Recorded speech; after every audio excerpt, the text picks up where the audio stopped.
പിതാവിൻ്റെയും പുത്രൻ്റെയും പരിശുദ്ധാത്മാവിൻ്റെയും നാമത്തിൽ ആമേൻ.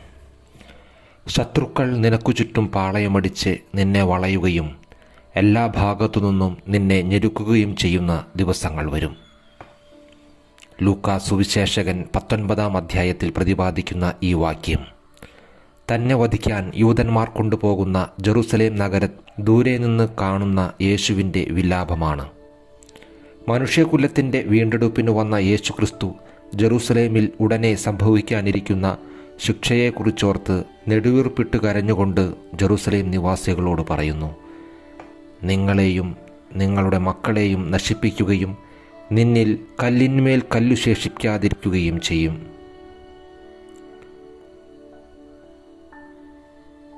വിശുദ്ധ അൽഫോൻസ് ലിഗോരി പറയുന്നത്, ഈ അഭിശപ്ത നഗരം ഒരു പാപിയുടെ ആത്മാവിൻ്റെ രൂപമാണെന്നാണ്.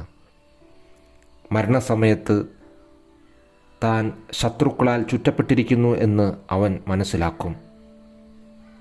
അവനെ ചുറ്റപ്പെടുന്ന ശത്രുക്കളിൽ ഒന്ന് പശ്ചാത്താപവിവശമായ മനസാക്ഷിയുടെ കുറ്റപ്പെടുത്തലുകളായിരിക്കും. രണ്ടാമതായി പിശാചുക്കളുടെ ആക്രമണങ്ങളായിരിക്കും. മൂന്നാമത്തേത് നിത്യമരണത്തെക്കുറിച്ചുള്ള ഭയമാണ്. യേശുക്രിസ്തുവിന് ഏറെ പ്രിയപ്പെട്ടവരെ, ഇത് മരണത്തിൻ്റെ മണിമുഴക്കം കേൾക്കുന്ന കാലഘട്ടമാണ്. സമയമോ പ്രായമോ രോഗമോ ഒന്നും ഒരു മാനദണ്ഡമല്ല. ഇപ്പോൾ എന്നെ കേൾക്കുന്ന നിങ്ങൾ ഏത് പ്രായക്കാരനായിരുന്നാലും നിങ്ങളുടെ സമപ്രായക്കാർ, ഒരുപക്ഷെ നിങ്ങളോടൊപ്പം എപ്പോഴും ഉണ്ടായിരുന്നവർ അല്ലെങ്കിൽ നിങ്ങൾ അറിയുന്നവർ മരിച്ചുകൊണ്ടിരിക്കുന്ന സമയമാണ്. അതുകൊണ്ട് തന്നെ ഇന്ന് പറയുന്ന വിഷയം മുഴുവനും കേൾക്കാൻ നിങ്ങൾ തയ്യാറാവണം. പാപിയുടെ മരണസമയത്തെ ഈ ശത്രുക്കളെക്കുറിച്ച് ഇന്ന് നമുക്ക് ചിന്തിക്കാം. ഒന്നാമത്തേത് പശ്ചാത്താപവിവശമായ മനസാക്ഷിയുടെ കുറ്റപ്പെടുത്തൽ മൂലമുള്ള പീഡനം. പാപത്തിൽ തുടരുന്ന നീചപാപികൾ ഒരു കൊടുങ്കാറ്റിലൂടെ എന്നവണ്ണം മരിക്കുമെന്ന് ദൈവം അവർക്ക് മുന്നറിയിപ്പ് നൽകിയിരുന്നു. ജെറമിയ പ്രവാചകൻ പറയുന്നു, ഇതാ കർത്താവിൻ്റെ കൊടുങ്കാറ്റ്, ഉഗ്രമായ ചുഴലിക്കാറ്റായി ക്രോധം പുറപ്പെട്ടിരിക്കുന്നു. ദുഷ്ടന്മാരുടെ തലയിൽ അത് ആഞ്ഞടിക്കും. തൻ്റെ രോഗം അപകടകരമല്ലെന്ന് അവൻ്റെ ബന്ധുക്കളും സുഹൃത്തുക്കളും വൈദ്യന്മാരും എല്ലാവരും അവനോട് പറയുന്നതിനാൽ ഒരു പാപിയുടെ രോഗത്തിൻ്റെ ആരംഭത്തിൽ അവനെ പശ്ചാത്താപമോ ഭയമോ അലട്ടുന്നില്ല. അങ്ങനെ അവൻ സുഖം പ്രാപിക്കുമെന്ന് വൃഥ പ്രതീക്ഷിക്കുന്നു. എന്നാൽ അവൻ്റെ അസുഖം വർദ്ധിക്കുകയും മാരകമായ ലക്ഷണങ്ങൾ, അതായത് മരണം സമീപിക്കുന്നതിൻ്റെ സൂചനകൾ പ്രത്യക്ഷപ്പെടുമ്പോൾ കർത്താവ് ദുഷ്ടന്മാർക്ക് നൽകിയ മുന്നറിയിപ്പിൽ പറയുന്ന കൊടുങ്കാറ്റ് ആരംഭിക്കും. വചനം വീണ്ടും പറയുന്നു, പെട്ടെന്നുള്ള വിപത്ത് നിങ്ങളുടെ മേൽ വരുമ്പോൾ ഒരു കൊടുങ്കാറ്റ് പോലെ നാശം അടുത്തുവരും. എല്ലാം ഉപേക്ഷിച്ച് ഈ ലോകം വിട്ടു പോകേണ്ടി വരുമെന്ന ഭയത്താലും രോഗത്തിൻ്റെ വേദനയാലുമാണ് ഈ കൊടുങ്കാറ്റ് രൂപപ്പെടുന്നത്. എന്നാൽ പശ്ചാത്താപവിവശമാകുന്ന മനസാക്ഷി ആ നിമിഷം അവൻ്റെ മുൻകാല ജീവിതത്തിലെ എല്ലാ ക്രമക്കേടുകളും അവൻ്റെ മുൻപിൽ കൊണ്ടുവരും. ജ്ഞാനത്തിൻ്റെ പുസ്തകത്തിൽ വചനം പറയുന്നു, തങ്ങളുടെ പാപങ്ങളുടെ കണക്കെടുക്കുമ്പോൾ അവർ ഭയചകിതരാകുന്നു. അവരുടെ ദുഷ്കൃത്യങ്ങൾ അവരെ മുഖത്തു നോക്കി കുറ്റപ്പെടുത്തും. അപ്പോൾ അവൻ്റെ പാപങ്ങൾ അവനിൽ തറച്ചു കയറുകയും അവനെ ഭയപ്പെടുത്തുകയും ചെയ്യും. അവൻ്റെ അകൃത്യങ്ങൾ അവനെ ശിക്ഷിക്കുവാൻ അവനെതിരെ നിലകൊള്ളുകയും മറ്റു സാക്ഷികളുടെ സഹായമില്ലാതെ അവ തന്നെ അവനെ ആക്രമിക്കുകയും അവൻ നരകത്തിന് അർഹനാണെന്ന് തെളിയിക്കുകയും ചെയ്യും. മരണത്തിലേക്ക് അടുത്തുകൊണ്ടിരിക്കുന്ന ഒരു പാപി പശ്ചാത്തപിച്ച് തൻ്റെ പാപങ്ങൾ ഏറ്റുപറയുവാൻ തയ്യാറാകും. എന്നാൽ വിശുദ്ധ അഗസ്റ്റിൻ്റെ അഭിപ്രായത്തിൽ ഒരു രോഗിയായ പാപിയിൽ നിന്നുണ്ടാകുന്ന മാനസാന്തരം ദുർബലമാണ്. ഒരുപക്ഷെ അവനെ രക്ഷിക്കുവാൻ മാത്രം അത് ശക്തമായിരിക്കണമെന്നില്ല. വിശുദ്ധ ജെറോം പറയുന്നത്, മരണം വരെ പാപാവസ്ഥയിൽ തുടരുന്ന 1,00,000 പാപികളിൽ ഒരാൾ മാത്രമേ രക്ഷിക്കപ്പെടുകയുള്ളൂ. വിശുദ്ധ വിൻസെൻ്റ് ഫെറർ എഴുതുന്നു, മരിച്ചവരെ ജീവിപ്പിക്കുന്നതിനേക്കാൾ വലിയ അത്ഭുതമായിരിക്കും അത്തരം പാപികളെ രക്ഷിക്കുന്നത്. ഇങ്ങനെ പറയുന്നതിൻ്റെ കാരണം അവർ ചെയ്ത തിന്മയെക്കുറിച്ച് അവർക്ക് ബോധ്യപ്പെടും, പക്ഷേ അതിനെ വെറുക്കുവാൻ അവർക്കാകില്ല എന്നതാണ്. മക്കബായരുടെ 1-ാം പുസ്തകത്തിൽ അന്തിയോക്കസിൻ്റെ മരണത്തെ പ്രതിപാദിക്കുന്നുണ്ട്. ജെറൂസലേമിൽ ഞാൻ ചെയ്ത അകൃത്യങ്ങൾ ഞാൻ ഓർക്കുന്നു. അവളുടെ കനക രചിത പാത്രങ്ങളെല്ലാം ഞാൻ കവർച്ച ചെയ്തു. ഒരു കാരണവും കൂടാതെ യൂദാ നിവാസികളെ നശിപ്പിക്കാൻ ഞാൻ സൈന്യത്തെ വിട്ടു. ഇത് പറഞ്ഞപ്പോൾ അന്തിയോക്കസ് തൻ്റെ പാപങ്ങളുടെ ദുഷ്ടത മനസ്സിലാക്കി. അവൻ തൻ്റെ പാപത്തെ ഓർത്തു, പക്ഷേ അവയെ വെറുത്തില്ല. അവൻ നിരാശനായി മരിച്ചു. ദുഃഖഭാരത്താൽ അടിച്ചമർത്തപ്പെട്ടവനായി മരിക്കുമ്പോൾ മക്കവായരുടെ പുസ്തകത്തിൽ പറയുന്നു, ഇതാ അന്യദേശത്ത് കിടന്ന് ദുഃഖാധിക്യത്താൽ ഞാൻ മരിക്കുന്നു. വിശുദ്ധ ഫുൾജൻഷ്യൻസ് അഭിപ്രായപ്പെടുന്നത്, മരണസമയത്ത് സാവൂളിനും ഇതുതന്നെയാണ് സംഭവിച്ചത്. അവന് തൻ്റെ പാപങ്ങൾ ഓർമ്മയിൽ വന്നു. അവൻ അർഹിക്കുന്ന ശിക്ഷയെ അവൻ ഭയപ്പെട്ടു. എങ്കിലും അവൻ അവയെ വെറുത്തുപേക്ഷിച്ചില്ല. വർഷങ്ങളോളം പാപത്തിൽ അഭിരമിച്ച ഒരു പാപിക്ക് മരണസമയത്ത് ആത്മാർത്ഥമായി അനുഭവിക്കാനാവുക എന്നതും എത്രമാത്രം ക്ലേശകരമായ കാര്യമായിരിക്കും. കാരണം അവൻ്റെ മനസ്സ് ഇരുണ്ടതും ഹൃദയം കഠിനവുമായിരിക്കും. ജീവിതകാലത്ത് ദൈവത്തിൻ്റെ കൃപകൾക്കും വിളികൾക്കും വഴങ്ങുന്നതിനു പകരം നിരന്തരമായ മർദ്ദനത്താൽ ബലിഷ്ഠമായിത്തീരുന്ന ആൻവില്ലു പോലെ അവൻ കൂടുതൽ ദുശാഠ്യമുള്ളവനായി തീർന്നു. തിരുവചനം പറയുന്നു, ദുശാഠ്യമുള്ള മനസ്സ് കഷ്ടതകൾക്ക് അടിപ്പെടും, പാപി പാപം കൊന്നുകൂട്ടും. മരണം വരെ അവൻ പാപത്തെ സ്നേഹിച്ചതുകൊണ്ട് അതിൻ്റെ ശിക്ഷയെയും സ്നേഹിച്ചതിനാൽ മരണം വരെ അവൻ ജീവിക്കാൻ ആഗ്രഹിച്ച അപകടകരമായ നാശത്തിൽ അവൻ എത്തിച്ചേരാൻ ദൈവം അവനെ അനുവദിക്കും. വിശുദ്ധ അഗസ്റ്റിൻ പറയുന്നു, പാപത്തെ ഉപേക്ഷിക്കുന്നതിനു മുൻപ് പാപത്താൽ ഉപേക്ഷിക്കപ്പെട്ട ഒരു പാപി മരണസമയത്ത് പാപത്തെ തള്ളിപ്പറയുന്നത് പാപത്തെ വെറുക്കുന്നത് കൊണ്ടല്ല, മറിച്ച് സാഹചര്യത്തിൻ്റെ സമ്മർദ്ദത്തിൽ അങ്ങനെ ചെയ്യുന്നത് അവന് ആവശ്യമായതിനാലാണ്. മരണം വരെ താൻ സ്നേഹിച്ച പാപങ്ങളെ ഹൃദയത്തിൽ നിന്ന് വെറുക്കുവാൻ അവന് എങ്ങനെ കഴിയും? അവൻ അതുവരെ വെറുത്ത ശത്രുവിനെ സ്നേഹിക്കണം. ആ നിമിഷം വരെ സ്നേഹിച്ച വ്യക്തിയെ അവൻ വെറുക്കണം. അവൻ കഠിനമായ മലകൾ താണ്ടുന്നത് പോലെയായിരിക്കും അത്. തന്നെ ആക്രമിക്കാൻ സാധ്യതയുള്ള ശത്രുക്കളുടെ മേൽ അഴിച്ചുവിടുവാൻ വന്യമൃഗങ്ങളെ കൂട്ടിലടച്ച വ്യക്തിക്ക് സംഭവിച്ചതുപോലുള്ള വിധിയായിരിക്കും അവനും സംഭവിക്കുക. വന്യമൃഗങ്ങളെ തുറന്നുവിട്ടപ്പോൾ ശത്രുക്കളെ ആക്രമിക്കുന്നതിനു പകരം അവനെ തന്നെ കടിച്ചു കീറി. പാപി തൻ്റെ അകൃത്യങ്ങൾ തുടച്ചു നീക്കാൻ ആഗ്രഹിക്കുമ്പോൾ അതുവരെ അവൻ ഇഷ്ടപ്പെട്ടിരുന്ന പാപങ്ങളുടെ എണ്ണവും ഭാരവും കണ്ട് അക്ഷമയോടെ നിരാശയിൽ നിബന്ധിച്ച് അത് അവൻ്റെ നാശത്തിന് കാരണമാകും. വിശുദ്ധ ബെർണാഡ് പറയുന്നു, പാപിയുടെ മരണസമയത്ത് അവൻ തൻ്റെ പാപങ്ങളാൽ ബന്ധിക്കപ്പെട്ടതായി സ്വയം കാണും. അവ അവനോട് പറയും, ഞങ്ങൾ നിൻ്റെ പ്രവൃത്തികളാണ്, ഞങ്ങൾ നിന്നെ കൈവിടിയുകയില്ല, ന്യായവിധിക്കായി ഞങ്ങൾ നിന്നെ അനുഗമിക്കും, നരകത്തിൽ എന്നേക്കും നിൻ്റെ കൂട്ടാളികളായിരിക്കും. രണ്ടാമത്തെ പീഡനം. മരിക്കാൻ പോകുന്ന പാപി പിശാചുക്കളുടെ ആക്രമണത്താൽ പീഡിപ്പിക്കപ്പെടും. വചനം പറയുന്നു, തനിക്ക് അല്പസമയമേ ഉള്ളൂ എന്ന് അറിഞ്ഞുകൊണ്ട് മഹാക്രോധത്തോടെ പിശാച് ഞങ്ങളുടെ അടുക്കൽ ഇറങ്ങി വന്നിരിക്കുന്നു. മരണസമയത്ത് ഈ ലോകം വിട്ടു പോകുന്ന ആത്മാവിനെ തൻ്റേതാക്കാൻ പിശാച് എല്ലാ ശക്തികളും പ്രയോഗിക്കുന്നു. എന്തെന്നാൽ രോഗത്തിൻ്റെ ലക്ഷണങ്ങളിൽ നിന്ന് അവനെ നിത്യതയിലേക്ക് നേടാൻ തനിക്ക് വളരെ കുറച്ച് സമയമേ ഉള്ളൂ എന്ന് അവനറിയാം. തിരുസഭ ട്രെൻഡ് കൗൺസിലിൽ പഠിപ്പിക്കുന്നത്, മരണസമയത്തുള്ള പിശാചിൻ്റെ പ്രലോഭനങ്ങളെ അതിജീവിക്കുന്നതിനെ നമ്മെ ശക്തരാക്കുന്ന അന്ത്യകുദാശ യേശുക്രിസ്തു നമുക്ക് നൽകി.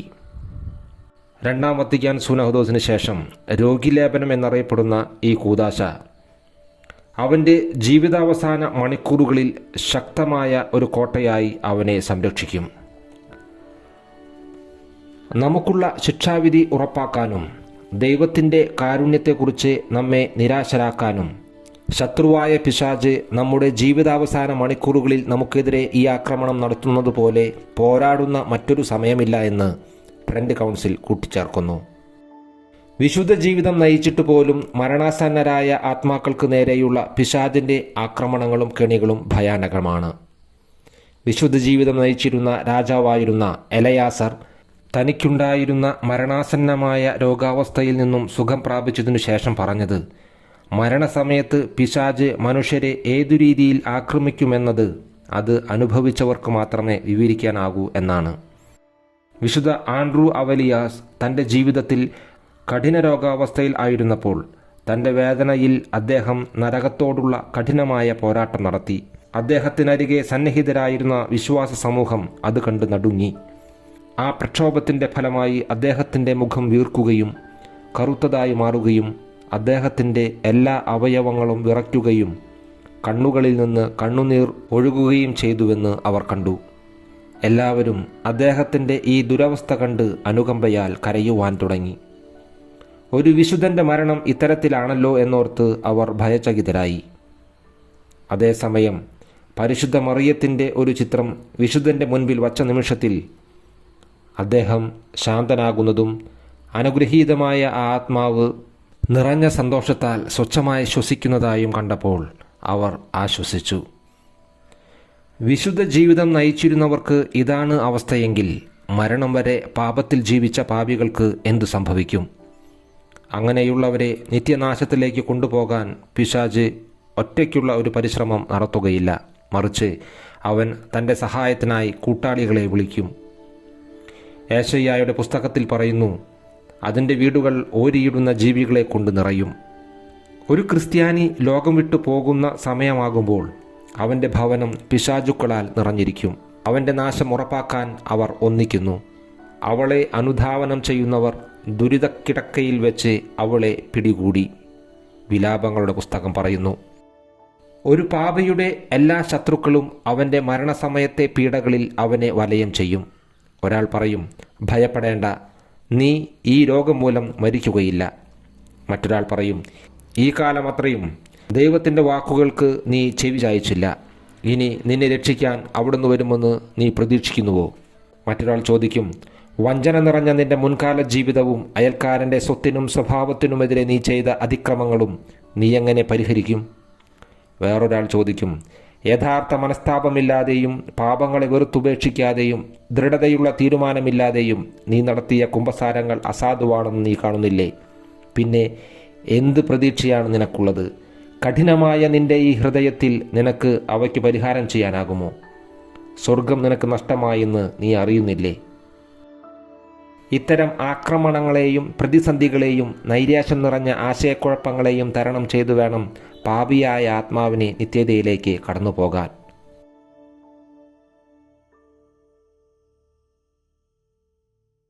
3. നിത്യമരണത്തെക്കുറിച്ചുള്ള ഭയത്താലുള്ള പീഡനം. മാരകമായ പാപാവസ്ഥയിൽ മരണാസന്നനായി കിടക്കുന്ന രോഗിയുടെ അവസ്ഥ അതിഭയനീയമാണ്. മരണം വരെ പാപത്തിൽ ജീവിക്കുന്നവൻ പാപത്തിൽ തന്നെ മരിക്കും.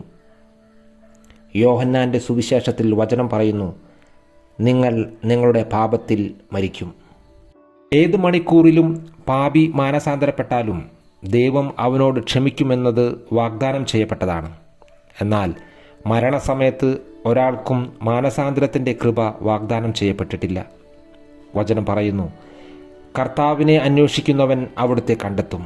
എന്നാൽ ചില പാപികൾ ദൈവത്തെ അന്വേഷിച്ചാലും കണ്ടെത്തുകയില്ല. വചനം പറയുന്നു, നിങ്ങൾ എന്നെ അന്വേഷിക്കും, കണ്ടെത്തുകയില്ല.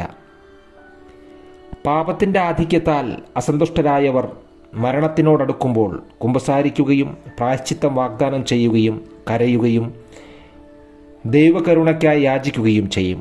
എന്നാൽ എന്താണ് തങ്ങൾ ചെയ്യുന്നതെന്ന് അവർ മനസ്സിലാക്കുകയില്ല. ശത്രുവിൻ്റെ കാൽക്കീഴിൽ കഠാരത്തുമ്പിൽ നിൽക്കപ്പെടുന്ന മനുഷ്യൻ കണ്ണീർ പൊഴിക്കുകയും മാപ്പ് ചോദിക്കുകയും തൻ്റെ ശിഷ്ടകാലം ശത്രുവിന് അടിമയാകാമെന്നുവരെ വാഗ്ദാനം ചെയ്തെന്നുമിരിക്കാം. എന്നാൽ ശത്രു അവനെ വിശ്വസിക്കില്ല. കാരണം അവൻ്റെ വാക്കുകൾ ആത്മാർത്ഥമല്ലെന്നും തൻ്റെ കൈകളിൽ നിന്നും രക്ഷപ്പെടുക മാത്രമാണ് അവൻ്റെ ലക്ഷ്യമെന്നും ക്ഷമിക്കപ്പെട്ട അവൻ മുൻപത്തേതിനേക്കാൾ ശത്രുതയുള്ളവനായി തീരുമെന്നും അയാൾക്ക് ബോധ്യപ്പെടും. അതുപോലെ മരണാസന്നനായ ഒരു പാപിയോട് ദൈവം എങ്ങനെ ക്ഷമിക്കും? അവൻ്റെ എല്ലാ ദുഃഖപ്രവൃത്തികളും അവൻ്റെ എല്ലാ വാഗ്ദാനങ്ങളും ഹൃദയത്തിൽ നിന്നല്ല, മരണത്തെക്കുറിച്ചും ശിക്ഷാവിധിയെക്കുറിച്ചുമുള്ള ഭയത്തിൽ നിന്നുമാണ്. മരണാസന്നനായ ആത്മാവിൻ്റെ സഹായത്തിനെത്തുന്ന പുരോഹിതൻ കർത്താവിനോട് പ്രാർത്ഥിക്കുന്നു, കർത്താവേ, നിന്റെ സൃഷ്ടിയെ തിരിച്ചറിയണമേ. എന്നാൽ ദൈവം ഉത്തരം നൽകുന്നു, അവൻ എൻ്റെ സൃഷ്ടിയാണെന്ന് എനിക്കറിയാം. എന്നെ സൃഷ്ടാവായി കാണുന്നതിന് പകരം അവൻ എന്നെ ശത്രുവായാണ് പരിഗണിച്ചത്. പുരോഹിതൻ തൻ്റെ പ്രാർത്ഥന തുടർന്നുകൊണ്ട് പറയും, ദൈവമേ, അവൻ്റെ മുൻകാല അകൃത്യങ്ങൾ ഓർക്കരുതേ.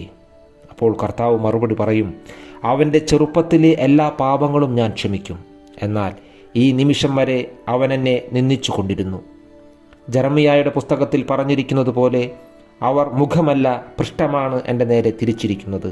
എന്നാൽ അനർത്ഥം വരുമ്പോൾ അവർ വന്ന് എന്നോട് രക്ഷിക്കണമേ എന്ന് പറയുന്നു. നിനക്കായി നിർമ്മിച്ച ദേവന്മാരെവിടെ? നിന്റെ കഷ്ടകാലത്ത് നിന്നെ രക്ഷിക്കാൻ കഴിവുണ്ടെങ്കിൽ അവർ എഴുന്നേറ്റ് വരട്ടെ. കർത്താവ് വീണ്ടും പറയുന്നു, മരണം വരെ നീ എന്നോട് പുറം തിരിഞ്ഞിരുന്നു. ഇപ്പോൾ ഞാൻ നിന്നെ എൻ്റെ പ്രതികാരത്തിൽ നിന്ന് വിടുവിക്കണമെന്ന് നീ ആഗ്രഹിക്കുന്നുവോ? നിങ്ങളെന്നെ സ്നേഹിക്കുന്നതിനേക്കാൾ കൂടുതൽ സ്നേഹിച്ച സൃഷ്ടികളെയും സമ്പത്തിനെയും സുഹൃത്തുക്കളെയും നിങ്ങളുടെ സ്വന്തം ദൈവങ്ങളെയും വിളിക്കുക. നിങ്ങളെ സ്വീകരിക്കാനായി തുറന്നിരിക്കുന്ന നരകത്തിൽ നിന്നും നിങ്ങളെ രക്ഷിക്കാൻ അവരെ വിളിക്കുക. നിങ്ങൾ എനിക്കു നൽകിയ അപമാനങ്ങൾക്ക് പ്രതികാരം ചെയ്യേണ്ടത് ഇപ്പോൾ എൻ്റെ അവകാശമാണ്. ദുശാഠ്യക്കാരായ പാപികൾക്ക് ഞാൻ നൽകിയ മുന്നറിയിപ്പുകളെ നിങ്ങൾ നിരസിച്ചു. അവ നിങ്ങൾ വകവച്ചില്ല. നിയമാവർത്തന പുസ്തകത്തിൽ പറയുന്നു, അവരുടെ കാൽ വഴുതുമ്പോൾ പ്രതികാരം ചെയ്യുന്നതും പകരം കൊടുക്കുന്നതും ഞാനാണ്. ഇപ്പോൾ എൻ്റെ പ്രതികാരത്തിൻ്റെ സമയം വന്നിരിക്കുന്നു. അത് നടപ്പിലാക്കാനുള്ളതാണ്. സ്പെയിനിലെ മാഡ്രിഡിലുള്ള ഒരു വ്യക്തി ദുഷിച്ച ഒരു ജീവിതം നയിച്ചു വരികയായിരുന്നു. അയാളുടെ ഒരു സുഹൃത്ത് നേരത്തെ ഇവിടെ പറഞ്ഞതുപോലുള്ള പീഡനങ്ങളോടെ മരണം വരിച്ചതിന് അയാൾ സാക്ഷിയായപ്പോൾ ഉടനെ തന്നെ നല്ല കുമ്പസാരം നടത്തുവാനും കർശനമായ വിശ്വാസ ജീവിതം നയിക്കുന്നതിനും തീരുമാനിച്ചു. എന്നാൽ ആ തീരുമാനം ഉടൻ തന്നെ നടപ്പാക്കുന്നതിൽ വീഴ്ച വരുത്തിയതിനാൽ അയാൾ വീണ്ടും തൻ്റെ പഴയകാല പാപാവസ്ഥയിലേക്ക് തിരിച്ചുപോയി. ലോകം മുഴുവൻ നേടണമെന്ന ആവശ്യത്തിലേക്ക് അവൻ്റെ ജീവിതം ചുരുക്കപ്പെട്ടു. അതിനായി അയാൾ ലോകമെമ്പാടും അലഞ്ഞു നടന്നു. ഒടുവിൽ രോഗബാധിതനായി ലിമയിലെ ആശുപത്രിയിൽ പ്രവേശിപ്പിക്കപ്പെട്ടു. അവിടെ വെച്ച് കുമ്പസാരക്കാരനിലൂടെ തൻ്റെ പാപങ്ങൾ ഏറ്റുപറഞ്ഞ് കൃത്യതയുള്ള വിശ്വാസ ജീവിതം ആരംഭിക്കുമെന്ന് വീണ്ടും പ്രതിജ്ഞ ചെയ്തു. എന്നാൽ അസുഖം ഭേദമായതോടെ അയാൾ വീണ്ടും ദുഷ്ടതയിലേക്ക് മടങ്ങി. അതോടെ ദൈവത്തിൻ്റെ പ്രതികാരം അവൻ്റെ മേൽ വീണു. ഒരു ദിവസം ഒരു മിഷണറിയായിരുന്ന അവൻ്റെ കുമ്പസാരക്കാരൻ ഒരു മലമുകളിലൂടെ നടന്നു പോകുമ്പോൾ വന്യമൃഗത്തിൻ്റെ അലർച്ച പോലെ ഒരു ശബ്ദം കേട്ടു. അദ്ദേഹം ശബ്ദം കേട്ട ദിക്കിലേക്ക് ചെന്നു നോക്കിയപ്പോൾ മരണാസന്നനായ ഒരു മനുഷ്യൻ പാതി അഴുകിയ ശരീരവുമായി നൈരാശ്യത്തോടെ അലറുകയായിരുന്നു. അദ്ദേഹം അയാളുടെ അടുത്ത് ചെന്ന് ആശ്വസിപ്പിച്ചു. അപ്പോൾ രോഗിയായ അയാൾ കണ്ണുകൾ തുറന്നു നോക്കിയപ്പോൾ മിഷണറിയെ തിരിച്ചറിഞ്ഞ് ചോദിച്ചു, ദൈവനീതിയുടെ നിർവഹണത്തിന് സാക്ഷിയാകാനാണോ അങ്ങ് വന്നത്? ലിമായിലെ ആശുപത്രിയിൽ വെച്ച് അങ്ങയുടെ അടുത്ത് കുമ്പസാരിച്ചവനാണ് ഞാൻ. അന്നു ഞാൻ എൻ്റെ ജീവിതം മാറ്റാമെന്ന് പ്രതിജ്ഞ ചെയ്തിരുന്നു. എന്നാൽ അത് പ്രായോഗികമാക്കാൻ ഞാൻ ശ്രമിച്ചില്ല. ഇതാ ഇപ്പോൾ ഞാൻ വലിയ നിരാശയോടെ മരിക്കുന്നു. അങ്ങനെ നിരാശയുടെ പടുകുഴിയിൽ പാപിയായ മനുഷ്യൻ ദയനീയമായി തൻ്റെ പാപാവസ്ഥയിൽ ആ ആത്മാവിനെ കൈവെടിഞ്ഞു. ഫാദർ ചാൾസ് ബോവിയോയുടെ പുസ്തകത്തിൽ ഉദാഹരിച്ചിരിക്കുന്ന ഒരു സംഭവമാണിത്. പ്രിയപ്പെട്ട സഹോദരരെ, ഇന്ദ്രിയങ്ങളുടെ പ്രവർത്തനങ്ങൾ നിലയ്ക്കുന്ന അപ്പോപ്ലക്സി എന്ന രോഗം പിടിപെട്ട് പാപിയായ ഒരാൾ മരണാസന്നനായി കാണുമ്പോൾ നിങ്ങൾ പറയൂ, എന്ത് തരം സഹതാപമാണ് നിങ്ങൾക്ക് തോന്നുക?